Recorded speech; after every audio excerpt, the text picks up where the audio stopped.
देखा है कि कुछ विचार आपके नियंत्रण में नहीं होते, फिर भी वही विचार आपका जीवन, आपकी दिशा और आपका भाग्य तय कर रहे होते हैं। यहीं से सबकॉन्शियस माइंड का रहस्य शुरू होता है। आज हम समझेंगे सबकॉन्शियस माइंड क्या है, आत्मस्वरूप क्या है और वो संकल्प शक्ति क्या है, जिससे न केवल स्वयं का जीवन बल्कि पूरे विश्व का कल्याण संभव हो सकता है। विज्ञान कहता है कि मन के 3 स्तर होते हैं: कॉन्शियस माइंड, सबकॉन्शियस माइंड और अनकॉन्शियस माइंड। लेकिन मनुष्य का जीवन सबसे अधिक चलता है सबकॉन्शियस माइंड से। आप दिन भर में हजारों विचार सोचते हैं, लेकिन जो विचार सबकॉन्शियस माइंड में बैठ जाता है वही आपकी आदत बनता है, वही आपका स्वभाव बनता है और वही आगे चलकर आपका भाग्य बन जाता है। सबकॉन्शियस माइंड कभी तर्क नहीं करता, वो सही या गलत नहीं देखता, वो केवल वही स्वीकार करता है जो आप उसे देते हैं। और सबकॉन्शियस माइंड सबसे अधिक सक्रिय होता है अर्ध जागृत अवस्था में, जब आप पूरी तरह सोए नहीं होते और पूरी तरह जागे भी नहीं होते, जब मन शांत होता है, जब भीतर मौन होता है, जब ध्यान की अवस्था बनती है। यही वो अवस्था है जहां परिवर्तन सबसे तेज होता है। अब बापूजी के ज्ञान को समझिए। बापूजी कहते हैं, तुम शरीर नहीं हो, तुम आत्मा हो। ये केवल एक विचार नहीं है, ये अनुभव का सत्य है।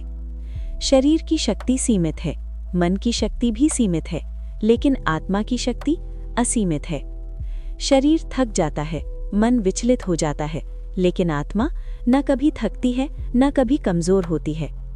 जब आत्मा आत्मस्वरूप में स्थित होती है, तब सबकॉन्शियस माइंड पूरी तरह जागृत हो जाता है, क्योंकि सबकॉन्शियस माइंड असल में आत्मा का ही उपकरण है। अब प्रश्न उठता है, आत्मा में इतनी शक्ति आती कहां से है? आत्मा भ्रिकुटी के मध्य 8वें आग्नेय चक्र में स्थित है, लेकिन केवल जान लेने से शक्ति प्रकट नहीं होती। शक्ति आती है निसंकल्प रहने से, मन के मौन से और स्मृति से। जब मन लगातार चलता रहता है तो आत्मा की आवाज दबी रहती है, लेकिन जब मन शांत होता है तो आत्मा स्पष्ट होने लगती है। अब परमपिता की भूमिका समझिए। जब आप बुद्धि से परमपिता को याद करते हैं, चाहे निराकार स्वरूप में या आकारी स्वरूप में, तो आत्मा सीधे दिव्य लोक, दिव्य धाम से शक्ति ग्रहण करती है। ये कोई कल्पना नहीं है, ये ऊर्जा का नियम है। जैसे मोबाइल चार्जर से जुड़ते ही चार्ज होने लगता है, वैसे ही आत्मा परमधाम से जुड़ते ही शक्तिशाली होने लगती है। जितनी गहरी स्मृति उतनी अधिक शक्ति। अब संकल्प शक्ति को समझिए। संकल्प सिर्फ सोच नहीं है, संकल्प ऊर्जा का प्रसारण है। जैसे एक टीवी स्टेशन से करोड़ों टीवी एक साथ चलते हैं, वैसे ही एक जागृत आत्मा का संकल्प हजारों आत्माओं तक एक साथ पहुंच सकता है। जब आप किसी आत्मा के लिए शुद्ध और पॉजिटिव संकल्प डालते हैं, तो नेगेटिव ऊर्जा स्वतः कम होने लगती है, क्योंकि पॉजिटिव ऊर्जा हमेशा मल्टीप्लाई होती है। अब ये समझिए, ये शक्ति प्राप्त कैसे करें। सबसे पहली आवश्यकता है अपने आप को जानना। जब तक आप अपने आप को शरीर समझते रहेंगे, तब तक शक्ति सीमित रहेगी। लेकिन जिस दिन आप स्वयं को आत्मा जान लेंगे, उसी दिन से सबकॉन्शियस माइंड नए ढंग से कार्य करने लगेगा। अब आत्मस्वरूप को जागृत करने की सहज विधि समझिए।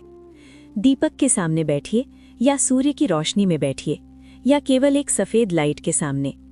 रीढ़ सीधी रखें, आंखें आधी बंद रखें, ध्यान भ्रिकुटी के मध्य रखें और भीतर अनुभव करें, मैं आत्मा हूँ, शांत स्वरूप, शक्ति स्वरूप। मैं शरीर नहीं हूँ, मैं मन नहीं हूँ, मैं आत्मा हूँ। अब परमपिता को स्मरण करें, दिव्य लोक को अनुभव करें, शक्ति को आत्मा में उतरते हुए देखें। यही सबकॉन्शियस माइंड सबसे गहराई से इन संकल्पों को स्वीकार करता है। अब विश्व कल्याण का रहस्य समझिए। जब संकल्प केवल स्वयं के लिए होता है तो शक्ति सीमित रहती है, लेकिन जब संकल्प दूसरों के लिए होता है तो शक्ति कई गुना बढ़ जाती है। किसी आत्मा को सुख का संकल्प दीजिए, शांति का संकल्प दीजिए, सुरक्षा का संकल्प दीजिए। आप अनुभव करेंगे वाइब्रेशन बदलने लगते हैं, वातावरण बदलने लगता है, क्योंकि एक जागृत आत्मा अनेक आत्माओं को प्रभावित करती है। अब अंतिम सत्य, जब आत्मा जागृत होती है तो स्व का भाग्य बनता है, और जब संकल्प समग्र विश्व कल्याण के लिए होता है तो आत्मा परमात्मा की ओर बढ़ती है। इसलिए नेगेटिव मत सोचिए, नेगेटिव मत भेजिए, शुद्ध संकल्प दीजिए, पॉजिटिव वाइब्रेशन दीजिए। पूरे विश्व को सुख, शांति और शक्ति का अनुभव कराइए, क्योंकि आत्मा में इतनी शक्ति है कि वो पूरे विश्व को परिवर्तित कर सकती है। आत्मा की शक्ति को जगाइए, संकल्प शक्ति को जगाइए, सबकॉन्शियस माइंड को जागृत कीजिए। यही सच्चा विज्ञान है, यही सच्चा योग है, यही बापूजी का अमृत ज्ञान है। परम शांति।